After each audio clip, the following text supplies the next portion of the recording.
நம்ம கண்ணுக்கே தெரியாத ஒரு செல் ஒட்டுண்ணி நம்ம மூளை கட்டுப்படுத்தி சொன்னா உங்களால் நம்ப முடியுமா? சரி, என்ன அப்படின்னா இது வந்து டாக்ஸோபிளாஸ்மிக் கவுண்டி அப்படின்னு சொல்ற ஒரு செல் ஒட்டுண்ணி பற்றி தான் பார்க்க போறோம்.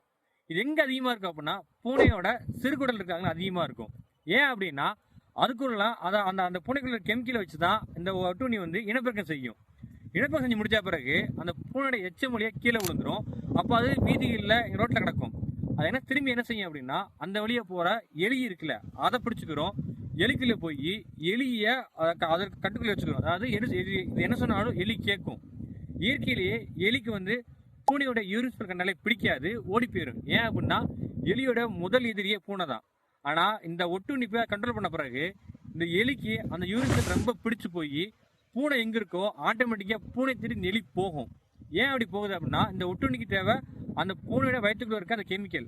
அப்போ அந்த ஒட்டுண்ணிக்கு தெரியும் இந்த பூனைக்கு ரொம்ப பிடிச்ச சாப்பாடு எலி தான் அப்படின்னு சொல்லிட்டு ஸோ அந்த எலியை கட்டுப்படுத்தி பூனைக்கு உணவாக மாற்றிடும். இது சாப்பிட்ட பிறகு திரும்பி அந்த ஒட்டுண்ணி உள்ளே போய் இனப்பெருக்கம் செய்யும். இது என்ன அப்படின்னா இந்த ஒட்டுண்ணி நம்ம மனிதர்களில் 100ல் 3 பேருக்கு இருக்குமா. இது நமக்கு எப்படி அஃபெக்ட் ஆகுது அப்படின்னா இந்த ஒட்டுண்ணி அதிகமாயிருச்சு அப்படின்னா நீங்கள் ஏதாவது சில வீடியோ பார்த்துருப்பீங்க. டிராஃபிக்கில் எல்லா வண்டியும் அதை பார்த்து நின்று இருக்கும். திடுப்புன்னு ஒரு வண்டி ஆக்சிடென்ட் பண்ணும், வந்து டமால்னு மோதும். அந்த மாதிரி அதே மாதிரி நம்ம முக்கியமான ஒரு இடத்துல டிசிஷன் எடுக்கணும் அப்படின்னா அங்கே நம்ம டிசிஷனை மாற்றி விட்டுருமா. இந்த மாதிரி சிறு சிறு ட்ரிக்கரான வேலை, அதாவது நம்ம மைண்டை கண்ட்ரோல் பண்ணாது, நம்மளை இன்ஃப்ளூயன்ஸ் பண்ணி விடுமா.